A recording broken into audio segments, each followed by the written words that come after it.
મને એમ લાગે કે તને ક હારે જ ફાવે, તેથી જ મારી ભાષામાં પ્રથમ ક આવે કે તને ક હારે જ ફાવે. કે કૃષ્ણ તારી કુંજ ગલીમાં અને એમાં ઉગ્યા કદમ, કૃષ્ણ તારી કુંજ ગલીમાં અને એમાં ઉગ્યા કદમ, કે કાલિંદીનો ધરો પણ એમાં નાગ પણ કાળિયો જ આવે, કે તને ક હારે જ ફાવે.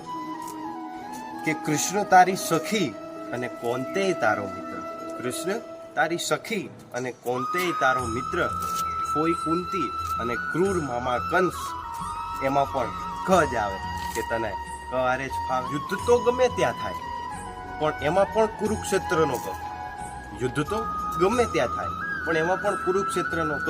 જો વિપક્ષમાં હોય જો કૌરવો તો તને ગાવા દાવા કરતા પણ ફાવે કે તને ક હારે જ ફાવે. કે અર્જુનનો શત્રુ કર્ણ અને ક કહેતા તો કૌતિકો જ લાગે. અર્જુનનો શત્રુ કર્ણ અને